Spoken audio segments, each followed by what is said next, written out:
Hello and welcome once again, joining us here on Autistic Radio. The 555 starts in just a few minutes. It's sponsored by Coldpack. Coldpack.co.uk supports the station here with every sale at their website. So if you're a practitioner looking for cryotherapy for your chiropractic office, physiotherapy practice, osteopathy practice, then when you join and buy through coldpack.co.uk, Autistic Association and Autistic Radio get the benefit. But straight to Harry here. Harry, have you got a poem to start the 555 this week? Hello everyone, this is Harry's Facebook for Sunday the 5th of April 2026, which is Easter Sunday. And this is where we discuss and go through the posts on Autistic Radio Facebook page. And as always, we start with a poem. And the poem is from myself, and it's called Pride. Be proud of what you are. Be happy with your individual existence. Be excited about the days ahead. Be positive of everything laid down on your hands. Be beautiful in the inside. Be the ignition for the spark of hope. Be the one that leads the everything into nothing. Be proud, have pride, boast pride. What's your thoughts? Superb.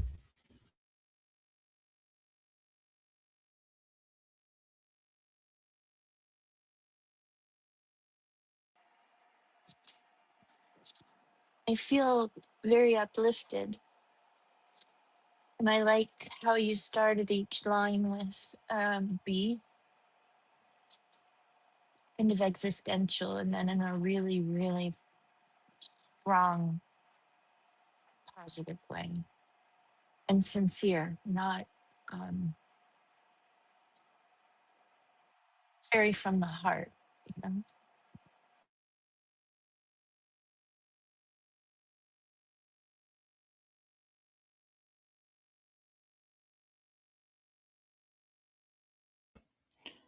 Thanks for the comments, Teresa and Gia.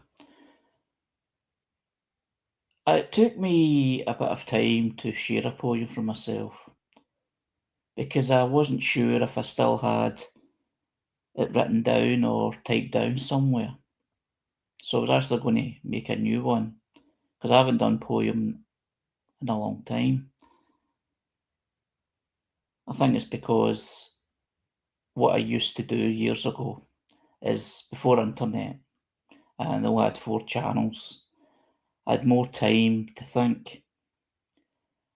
And this poem, from what I remember, is from 25, 26 years ago. And it was still only 2 years after my diagnosis.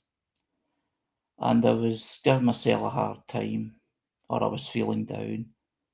I don't remember the exact thing, but I just remember that that poem must have come from a time where I was feeling, bad.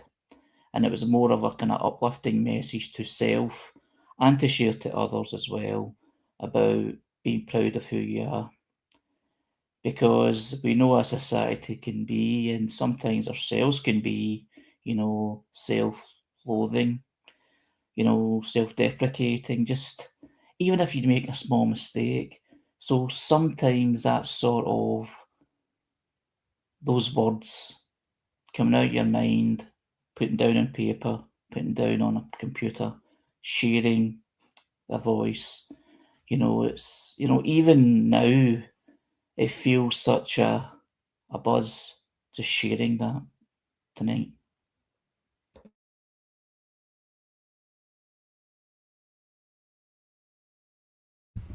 Yeah, thank you for your art there, Harry. Thank you for those words. I really like the way it builds up in concept to a crescendo, you know. When you start with something we are always telling ourselves, you know, be proud of who you are, and it's a kind of quiet voice we say that with. And then we say to ourselves, be happy with your individuality and your existence as an individual. And then you start to build by saying, you know, be excited about it and be positive, and then be beautiful on the inside. And then it's a spark of the ignition, and then it's leading into everything into nothing, a huge concept. And then it's be proud, have pride, boast pride. And that build up for me, I thought, carried me along really nicely. It's a really nice piece of work, that.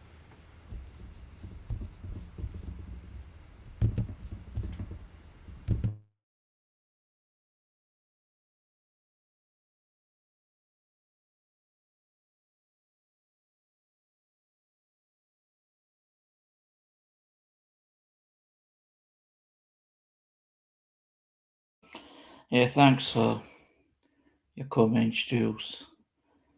Yeah, the thinking about it, yeah, it does build up, and it starts kind of slowly, and then it builds up, and it's like, as I was writing it, that must have been the feeling. It's like, come on, be proud of yourself, and by the end, it's like jumping up with a fist in the air, sort of thing, and not telling people, but saying to people, be proud of yourself as well. It's not just about me.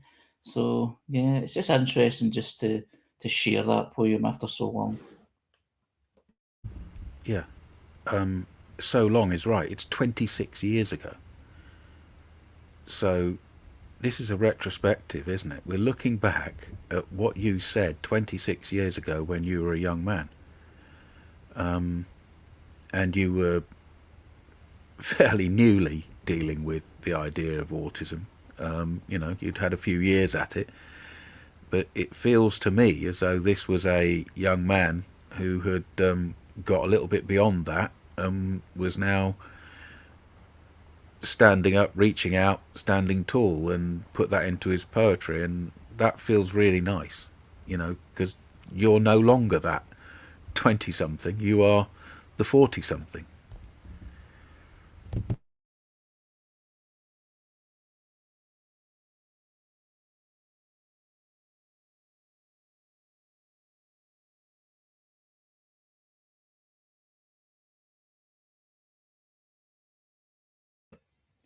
The next post is from Universe, Who We Are. The next post is from Universe, We Are Who We Are, who's a blogger and community organisation. At Universe, We Are Who You Are. At Universe, We Are Who We Are. Our mission is to support neurodivergent individuals and their families through inclusive, holistic, and community-based approaches. And they've shared an Easter theme post. How's your Easter going? Mine? Invited parents over for dinner. Realised 30 minutes before they were due that I didn't even put the oven on. Needless to say, they are coming later now. I was too busy in garden to notice. Whoops. Better than being burnt, I suppose. Happy Easter. What's your thoughts?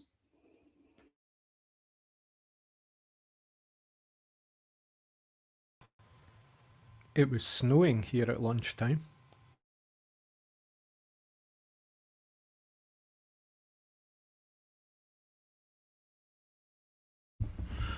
I don't understand why this is being posted.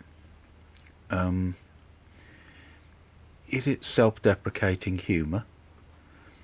And if so, are we supposed to buy into the idea that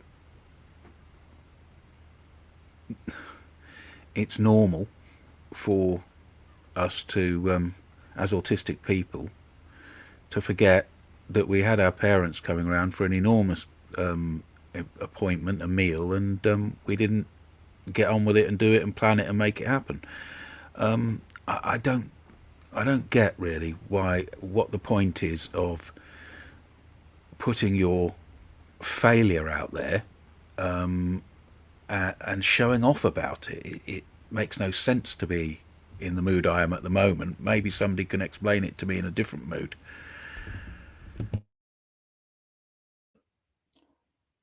The reason I shared it is because, in my experience, and I relate this to autism, is when I make a mistake, I create a drama over it in a negative way. And I've learned over time that to bring humour into it, and kind of tone it down, and sometimes even sharing, telling people. I can't give an example as such, but it's something along those lines. It's like planning to do something and then getting caught up in things and forgetting. And usually it's like, oh, I'm a failure, I'm this, I'm that, I've ruined the whole day. It's like, well, the day isn't ruined. I made a little mistake. It happens. It's quite funny when I'm thinking about it. It's just one of those things. And maybe it's to share to let people know that when you do make those types of mistakes or whatever, it's not a negative thing as it can become. It can be something that just can be like a lesson. That's what I'm taking from it. And the humour thing I find is very important. Okay, so it's a post that demonstrates that we don't need to break down when something ridiculously crap, poorly organised, and badly arranged happens to us. Even if it is our own ineptitude, we can shrug it off and we can pull ourselves together and just move on. We all make mistakes, and sometimes we make big, stupid ones. Is that something along those lines? Yeah. I have a further take, just a little bit more about it. So I am normally good at turning my oven on or anything. Um, what I'm not good at is going to Easter things or hosting Easter things. I have had to, though, having had a family. So tomorrow I've got people coming over. For 3 days now, I've been thinking about how to get it ready.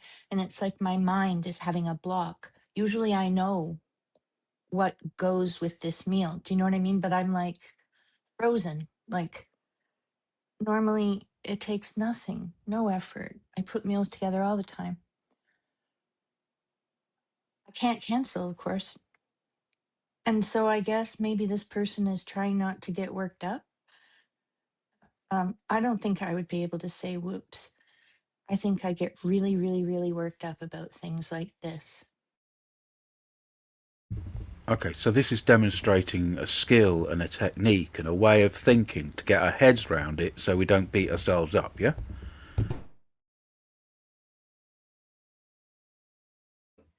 Yeah, I would say so from the post. That's what I'm taking from it. Robbie shared in the text, though, that there's enough people pointing out the failure of autistic people. So I'm taking the point what Robbie's saying. And I get your point what you were saying as well, Jules. I mean, it just depends on your mood as well when you're looking at it. It depends how it's worded. It just depends on how people read it. Yeah, look, I've swung round, other people have explained it to me, and I'm happy for that to happen. What triggers me is this self-deprecation bit that it appears that a lot of people on social media do, possibly because that's the only way they get attention. I just think that the more we can, there are enough people, as Robbie says, out there that the charities themselves are making us look ridiculous. I was reading an article in the Conversation at theconversation.com. You can search for it for autism charities can portray autistic people as helpless and a burden. Any group of those words will take you to it. And it feels to me this week that, and this coming autism awareness week, that we've got enough people out there buying into our helplessness as an identity, and we shouldn't buy into it ourselves. We should actually fight away from it as much as possible. But yep, you've explained this post to me and why it's valuable.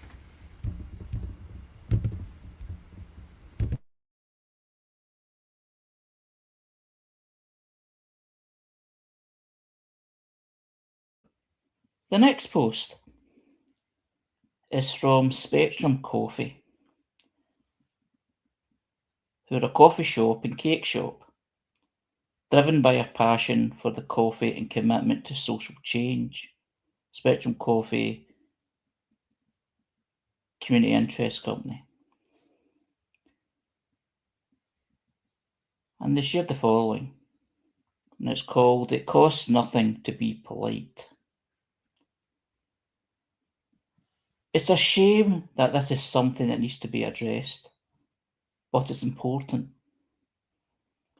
Since opening our doors 9 short weeks ago, we've had so much love and support from the general public and our customers, which has been brilliant. I feel I've been really transparent this whole journey and said on more than one occasion that this is the first time I've ever done this, so there will be mistakes made and sometimes we will be taking the scenic route. One thing I will not tolerate is customers being nippy or rude to staff members. We are a social enterprise that was founded to provide employment to young people with additional support needs. At Spectrum Coffee, some of our current team have additional support needs, may need a little bit more support, or are neurodivergent. They are brilliant at what they do, and we are proud to create opportunities where everyone can thrive. However, kindness matters. Rude comments or hostility, even if unintended, can be really damaging and go against everything we stand for. It costs nothing to be polite. Always. What's people's thoughts?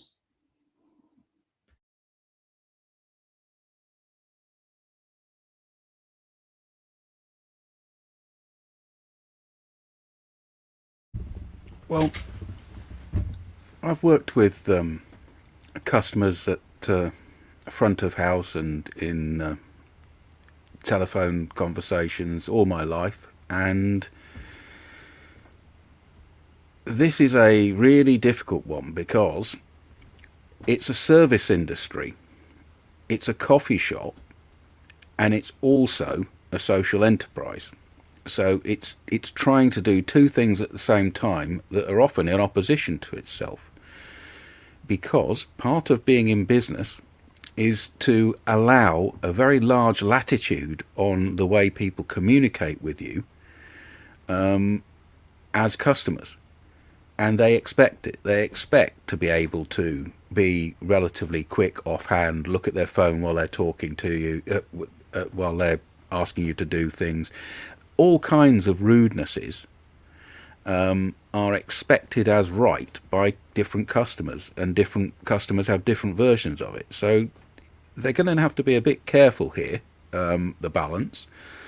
And then there's what is rudeness, because I have been in many situations, unbeknown to myself, that not only the person I'm speaking with, but the people around me see me and perceive me as being rude to them. You know, and the jury is there. I am guilty. I had no idea or intention of being rude, but I am definitely rude. I'm autistic, and one of the things that autistic people are known for is our rudeness. We cock it up. We break the rules, and it seems a bit rich, if we're not careful, to have an organisation that's trying to teach other people to be respectful, when so often it's us that are disrespectful.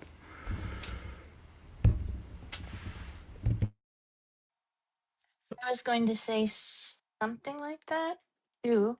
I was going to leave out the whole first part and just say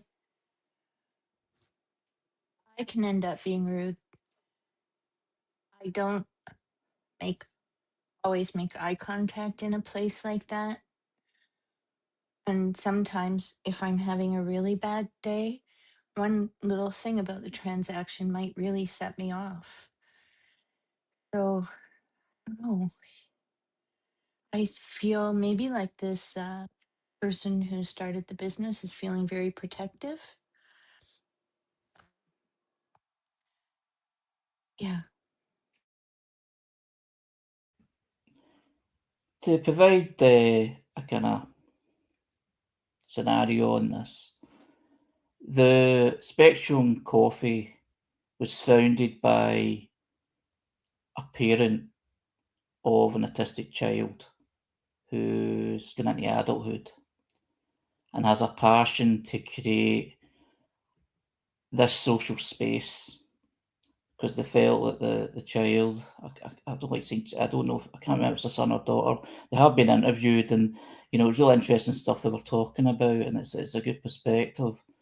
And I think what they're talking about is a safe space for not just neurodivergent, for people with, as they say, additional support needs, not being, hurt in that environment by rudeness. But then real life is like, well, there's going to be things where people do feel that something may be rude or take it the wrong way. I know being autistic that I've taken someone's response in the wrong way, thinking they were being cheeky, but basically they weren't, they were just giving me an instruction. And then, as Jules and Trees have talked about, is we can do that back. On the autistic side, it's like I know from my, position that I can be abrupt and I can be really grumpy and growly, especially under stress. And I've run different community groups and all that, and the memories I have of myself being really, even though with no intention of hurting anyone, I know that I have, caused offence or certainly been perceived as rude to some people. So it is a fine balance, especially when you're in a business and you're opening up to a customer base. But then I can understand that, they're trying to set some rules. But then it's, yeah, I do get one side, but I do understand the other. It's like, what is perceived as rude and how that comes across. And as they say in the post, is like they're starting. It's something they're doing is something very new, and they're going through the scenic route. So they're going to be learning a lot of things. So maybe this is just part of their journey. I wonder who exactly is being rude.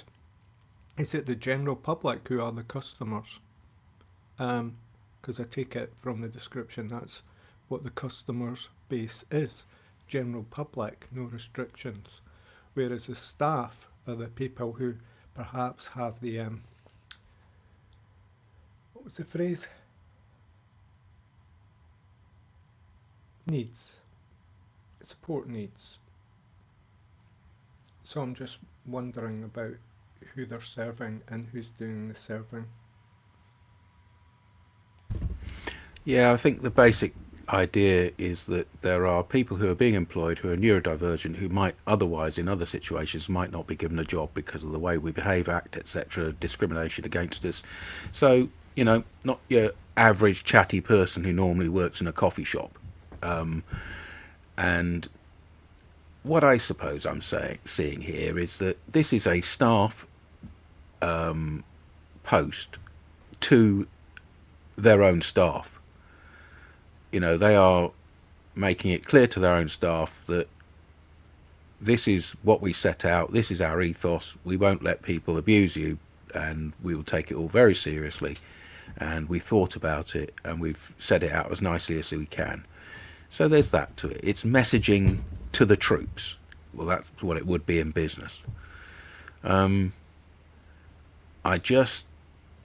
I just look at the whole thing and I think we have to be careful here because we're autistic people and we have to be aware that we are unaware. there are known knowns and there are known unknowns. A way we go around in our lives affecting other people negatively with their experience of us as rude or difficult or making them feel uncomfortable in other ways has to be taken into this equation as well. I suppose as an autistic person, I see one side being put forward and I immediately go to, well, whoa, wait a minute, what about the other side of things? And I didn't realize it was a parent until the end. And then I was thinking, oh, maybe you're being over protective, maybe. 40 years ago, when I worked in the builders merchants, they used to take in work placements from the local, excuse me, what we would call the special educational needs unit. And there's one guy came in, he was actually very good once he got going. And so we showed him around the yard and told him what was what. And then there was a customer and, you ready to take your first customer? Yeah, I can do this. So he goes up to the customer and he says, you going to buy that or what? So, of course, I quickly stepped in and said, oh, he's new and, learning the ropes. And so we served the customer. And then afterwards I said, look, Jason, you can't say, are you going to buy that or what? What you do is you go to the customer and you say, can I help you at all? And he said, yeah, okay, I got that. So the next customer came in and Jason went up to him and went, can I help you at all or what?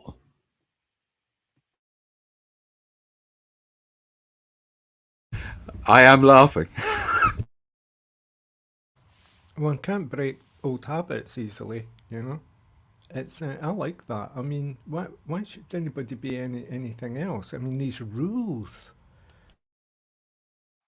I used to say or something at the end of every sentence, like right up until I was about 29. I've got to say, this guy came in, he was 14, and when he left the year, I mean, he had no qualifications or anything, but he worked in that yard for 4 or 5 years before they closed, and he's worked in builders merchants. I mean, he got his HGV license and he was driving lorries, but that first step, working in that yard when he was on a placement from school, set him on his life's path. I've known so-called normal people who sound worse than him. Some of the customers, I mean, I worked in a garage, and then I worked, like say, 4 years in the builders merchants, and I was in a DIY superstore briefly in another merchant, and 90% of the customers are great, and this is before diagnoses and back when I was masking and pushing myself all the time. But I've got to say, when people are, I've got to tell you this other story quick, but when people are really rude, it's really bad. There was another guy who used to come in, and the bloke who ran the company, his name was Tom Jones. And this guy came in and said, I'm here on behalf of Tom Jones. And I said, well, that's not unusual. And everyone in the shop cracked up, except for this guy. He didn't get it. He wasn't very happy.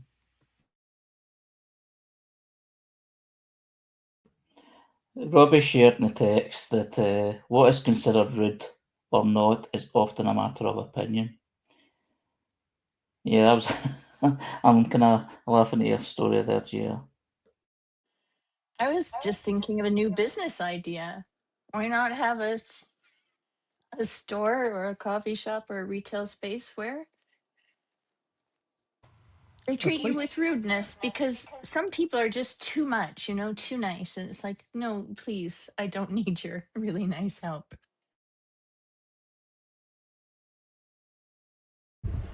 Yeah, we call that Canada, Teresa. I think there was a company that actually did that. It was there was one that did it based on faulty towers, where you got treated as though you were being served by Basil Fawlty. So I think it has been pay good money to be humiliated. Yeah, my experience of Canadian culture is unbelievable. It's like America in its efficiency, but polite and nice and friendly. Exactly the opposite of rudeness. I can't ever remember any experience of rudeness in Canada. So the idea that a Canadian would say it would be refreshing to be have somebody to rude to makes sense to me. But out in the rest of the world, Teresa, rudeness from people who are supposed to be helping you is the norm. For here, not having rude service in coffee shops would be helpful. Actually, before I could start working, I lived in Niagara Falls, and before you could get a job, and you could at a very young age, you had to go to a government course called We Treat You Royally.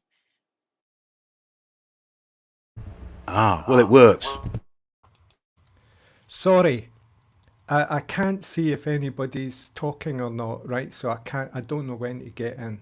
So, but two sides of the lead. When you're talking about autistic people being rude, there's also an autistic sensitivity to rudeness, I would imagine, hypersensitivity perhaps to what's perceived as rudeness. But anyway, I'll let you get back to your laugh fest. No, I think you're absolutely spot on there, Ray. I am hypersensitive, and I notice any tiny little piece in people being rude to me. I do a lot of checking in at hotels and dealing with things like this. And I think you're right, I am hypersensitive to it because I'm putting on so much effort not to be rude because I know that I have to mask my way through it, that when other people aren't putting that effort when it's possibly so simple to them, it really pisses me off.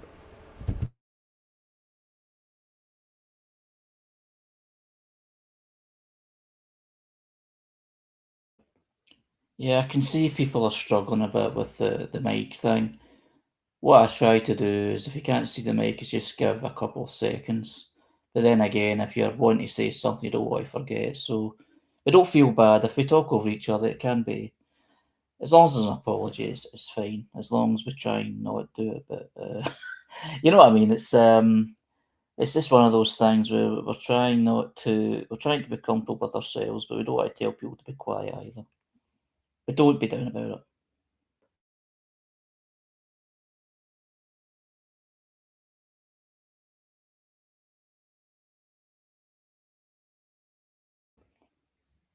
The next post is from Neurodivergent Lou, who's a blogger finding a place in a new typical world. And as always, Neurodivergent Lou has shared a presentation called Things to Know About Autism. 9 things to know about autism. And I won't share the whole presentation, but I'll go through the 9 points that Neurodivergent Lou has shared. Number 1, all autistic people are different. Number 2, the first person diagnosed as autistic only died in 2023 at age 89.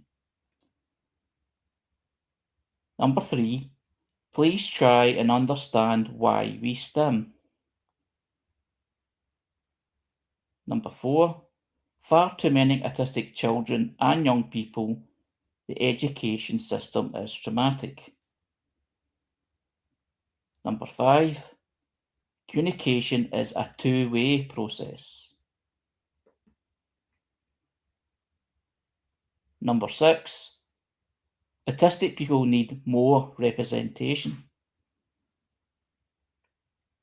Number 7, 2030 autistic people and people with learning disabilities are in inpatient mental health hospitals in England. Number 8, autism is not a trend. And number 9, autistic adults are 9 times more likely to die by suicide. What's your thoughts?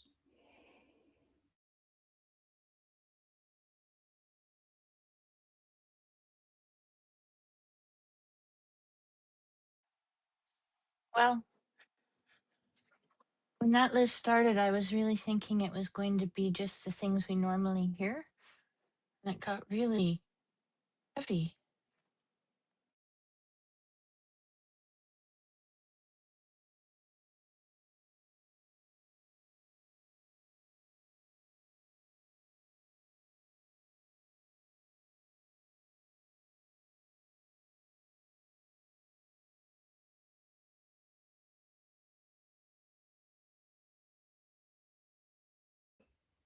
Yes, it got quite intense. When I was first reading this, I've been thinking, is this going to be the same thing? And don't get me wrong, I like sharing the same information over and over to a certain extent because messages need to be repeated time and time again. But this one was a bit more different and a bit more, really impactful, especially the last one, even the last two, about the inpatient thing, people are inpatient, and the suicide thing, which is it's a tough topic to talk about, but it needs to be discussed. I'm unsure about that, but I don't want to discredit it and say the 9 times thing is wrong. But it's a very strong statistic and a worrying one. I'm not surprised about the statistic. I think an important one too on that list was that how recent the first diagnosed person was. Then, of course, my immediate thought was, well, we've always existed. That statistic is sobering if somebody reads into it correctly.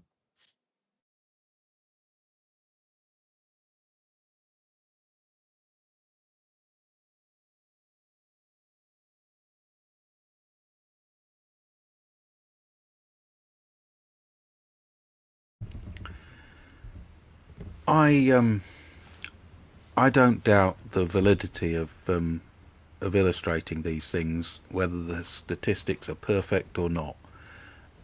They're still truth, and the truth is that autistic people are multiply disadvantaged in modern society, and that comes out in the symptoms of fewer people gainfully employed, poorer health outcomes, everything from diabetes to obesity is also increased in autism, suicide, other mental health issues, and a great deal of this is society's relationship to autism and autism's relationship to society, not autism itself.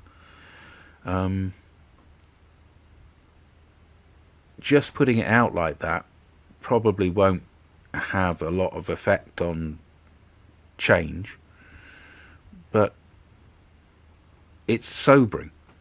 And as we play and say how proud we are to be our autistic selves, the reality for most autistic people, and particularly around the world, in countries where some rather barbaric practices are still happening, it's a tough gig being autistic. And now we need to kind of move on to more positive ideas for ourselves. Every now and again we need to come back and say, yep, it is a disadvantage. We did get a bum deal in lots of ways in our position in society, but it isn't the autism that makes it that necessarily. It's the society we were born into.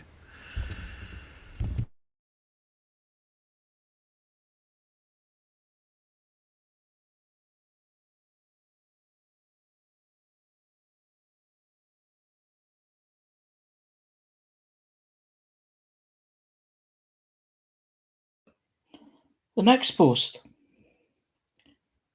is from Jen Hodge, educational consultant, writer, speaker, educator, education revolutionary, based in the UK. Shared the following. Life is short, time is precious, and far too many people have been harmed by ignorance around neurodiversity. We need to stop debating it and simply meet needs. We are all different. We think, feel, and experience the world differently. Quite often, these differences are due to how the brain is wired from birth. It isn't a fault, a disorder, or a disease. It is just different. Sometimes the wiring can be caused by trauma early on or later in life. Sometimes it isn't a wiring difference at all. It could be something else going on in the brain, or it could be to do with how you have been raised and the things that you have experienced. Some of us will have brain wiring similarities, and we can bunch them together and give them a name. The name can help us understand each other a bit better, but sometimes it can cause incorrect assumptions. If someone has autistic traits and you give them strategies that help autistic brains, and if the strategies work, that person will have an easier life. If they don't work, they might need help figuring out what else could be going on for them. Our school system is utterly back to front and upside down. We ignore everything we know about child development, neurodiversity, learning and well-being in order to keep a system going, for the sake of keeping the system going. If instead we simply accepted the fact that we're all different, that some of us love being independent, and some of us want to be closer to home, that some of us learn through reading and listening, and some through doing and trying, that some of us need to have pink hair and wear sunflower dungarees to feel happy, and some of us couldn't care less what we wear, that some of us need to be around people a lot, and some of us need to be alone a lot, that some are happiest doing a job that is the same every single day, and some of us need variety and diversity and challenge. And we rebuilt what school and education in general look like, with the mantra of needs first. We wouldn't need diagnosis, we wouldn't need names, we wouldn't need investigations and judgment, and we wouldn't need to fall out over what is and what isn't autism. And we would grow into adults who understood ourselves. Adults who don't need to hide ourselves or apologise for ourselves. And would know what role we need to be in, what life we need to live, and who are the best humans would know what role we need to be in, what life we need to live in, and who are the best humans are to be on what journey with us. Mental health issues reduced, NHS strain reduced, prison population reduced, productivity increased, economic stability increased, humankind thriving. What's your thoughts? It's a bit heavy. Wow, I didn't find that heavy. I found that uplifting. To have somebody who really gets it, who really sees the way through in a holistic way. You know, education starts with the person. You know, Not starts with talking about starting with the person, just starts with the fucking person. They're different. They learn differently. We've had some experts come and talk to us about aspects of this before. But this is a very elegant post, putting it all together beautifully. I think this is post of the night for me.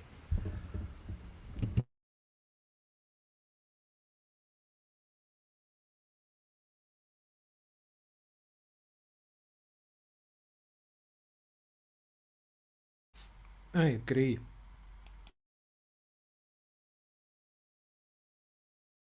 It's almost difficult to have anything to say about it because we just fucking agree with it.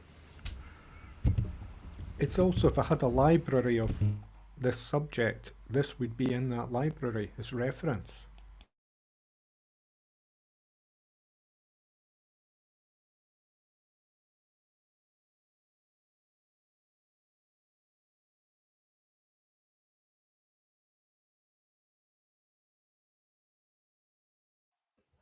Yeah, that's a mic drop for whoever wrote that.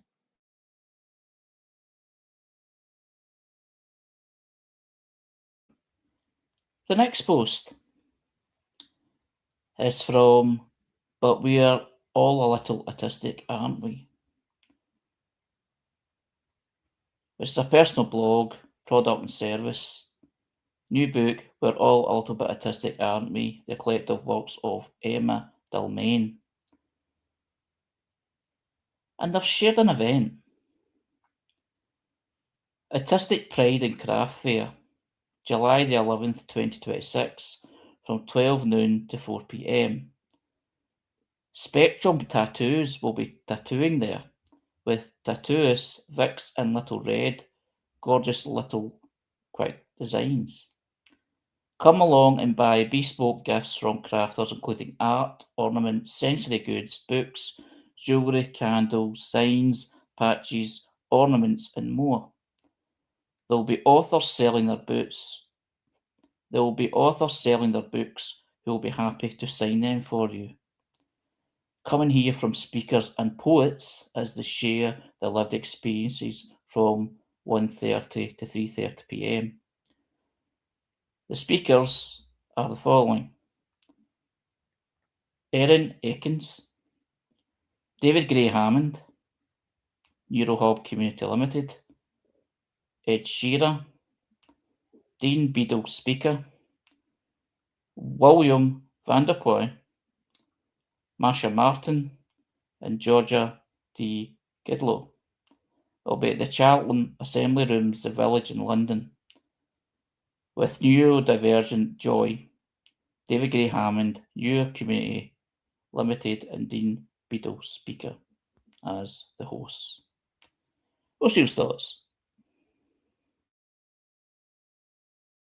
I see a lot of those names on change.org.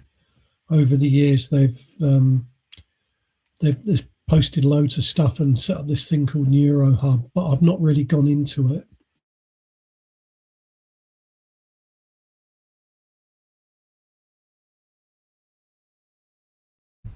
Yeah, this is one of those opportunities to lurk, go and have a look, see what's going on, and then maybe have a chat with somebody. I think this is a really good thing. It's a lovely idea.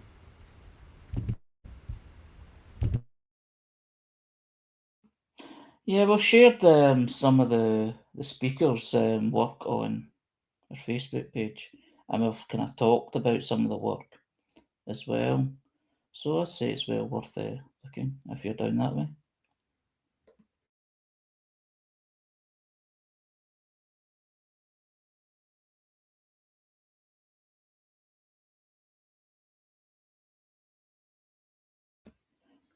The next post is from Reach Every Voice, which is a disability service page. Reach Every Voice is a practice of educators working with non-speaking and minimally speaking autistic students. We teach these students to express themselves with alternative communication. We also collaborate with families and schools. And they shared the following: How much do you know about dyspraxia? Students with verbal dyspraxia experience a partial loss of control over the execution of voluntary muscle movements needed to control speech. Some people may not be able to produce many sounds at all. Others may have a lot of speech but aren't able to control the words their mouths say. This could look like repetition of the same word, phrase, thing they just heard, or a line from a TV show over and over. Many dyspraxic students describe their speech as unreliable. We need to be careful about the assumptions we make as a society that very much privileges spoken language above other forms of alternative communication. As Trevor Bird, RAV student says, don't assume that my speech is actually speaking my thoughts. More often than not, I'm only stuck in a OCD loop. Let's stop listening to the inane stuff that I can't do anything about. Instead, something typing shows is how my voice is only in my letters. What's your thoughts?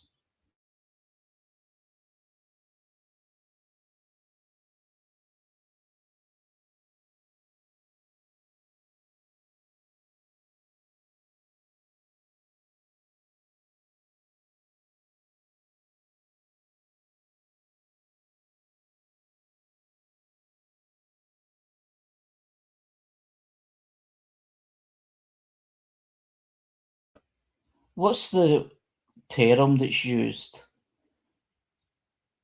for people who are non-verbal, or what's the term it's used is assume something? If someone can't, or someone's not speaking, what's the assumption? What's the term? I'm trying to find it. Assumed incompetence. Yeah. And this is what this is raising, really. And we've went through all this before, many times, and it's great to share it with, quite regularly if we can. Is about the method of communication doesn't have to be speaking. And if you're not speaking, doesn't mean that you don't have a mind. And that's the thing that many people are fighting against.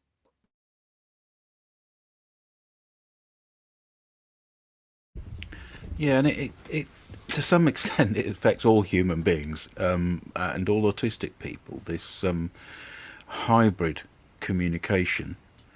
Some things can get expressed in words, in typing, in texting. Sometimes words won't. You can't catch your voice. You can't use your voice. You can't get it to work for you, even if only for a very short period of time. So we're all kind of familiar with this, but it's the quantity and amount that this person experiences that they actually cannot access their voice, so they end up in involuntarily non-speaking. But here, look what we're doing now. If I can't speak, I use the text box, and it should be normally part of our general communication, shouldn't it? That we can do hybrid communication.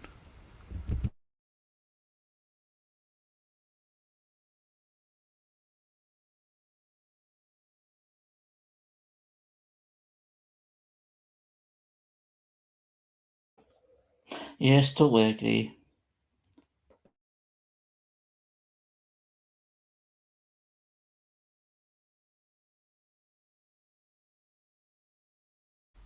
It's a funny thing, communication, isn't it? You often assume it's like a bridge between one thing and another. But is that all it is? And I was taken by the word unreliable in this piece as well, because I'm thinking about in fiction how you can get an unreliable narrator. Yeah, that's how it's pronounced. Losing my speech.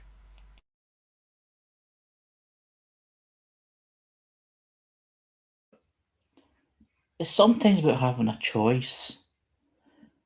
There's many times where I feel I don't want to speak to anyone.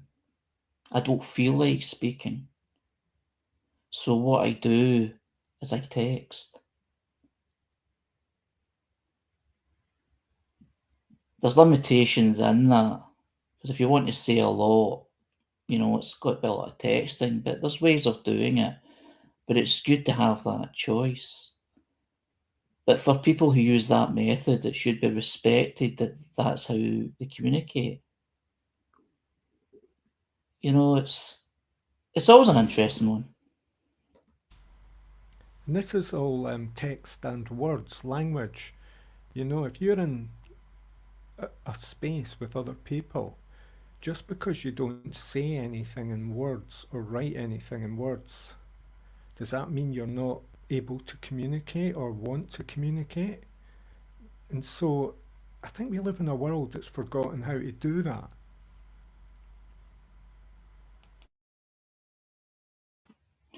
Yeah, I totally agree. Actually, there's been times where I know this is a bit different, but it's to the point.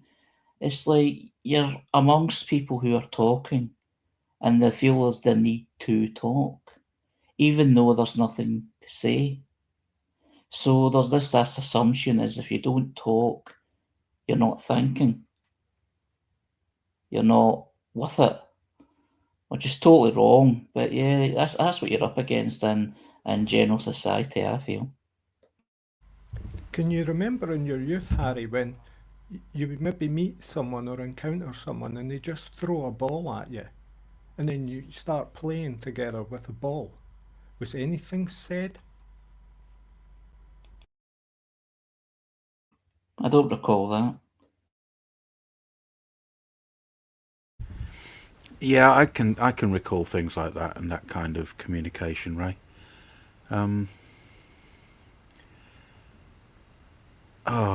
I've forgotten what I was trying to say. In a sense, musicians do it. Yeah, I know what you mean. Maybe it has happened. I've just not thought about it. But yeah, I get what you're meaning. It's like you don't need to say anything. It's like you're doing an action, which means that you're saying something without having to, do it verbally. I think it's part of what we're doing here a lot of the time. I mean, because we're making a recording, we will tend to speak more. But a lot of the time we are sitting back and just listening to other people speaking. But when I listen back to these, or when other people are taking part in or listening to Autistic Radio as a podcast or whatever, that just because they're listening, just because you're listening to us now and these things that we say that you either disagree with or agree or sends you off to think about something, that just because you're not communicating or talking back to the radio to us doesn't stop you from being somebody that is thinking, and your ideas are going away from this and you're having much more interesting ideas possibly than the ones we come up with. It is that sense of things, isn't it? It's being alongside somebody and not allowing a conversation with them to totally take part of your life. You still get the control over your life as well, because you can listen to bits and bobs and then keep thinking.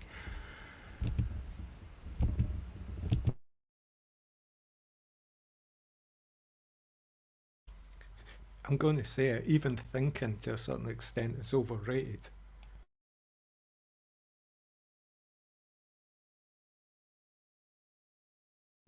Well, that's your transcendental meditation sorted, isn't it, Ray?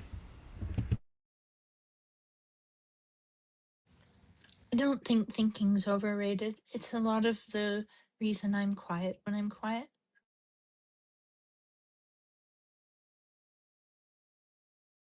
There's a sensory thing going on there.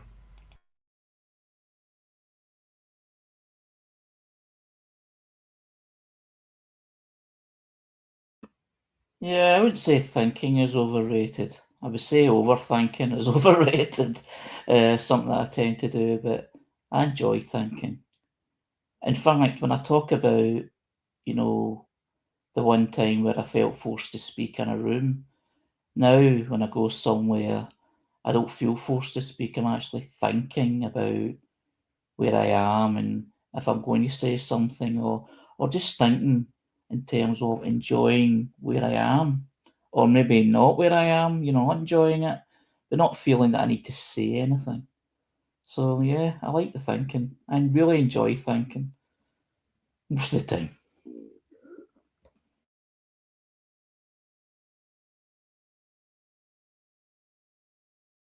I was reflecting on something Harry, Robbie had said earlier about thinking. If you think a wee bit too much, it's what you were saying, Harry, about overthinking. But just generally thinking itself can maybe be a bit hazardous. If you've, and I can see why Robbie wants to do things. And often, if you're a driver of a vehicle, you get to a stage where you are thinking, but you're not really thinking about it. Thoughts, you're not working it out unless there's maybe a problem. You're just doing it. And you're on this kind of automatic thinking. So there's something there. You mean you're not thinking about driving, or you're whatever else besides driving you're thinking about is sort of happening in a peripheral, liminal, less directed by you kind of way, which I find incredibly useful. Does that make any sense? Kind of. What happens to me is my mind will go elsewhere in these automatic activities. So then you start to do the overthink. You'll think about something else, a distraction. But very rarely, sometimes there's a moment where you're just doing stuff. You're not really thinking. You're just in action. Cooking's kind of like that for me. Robbie shared in the text, doing things stops the overthinking about other things.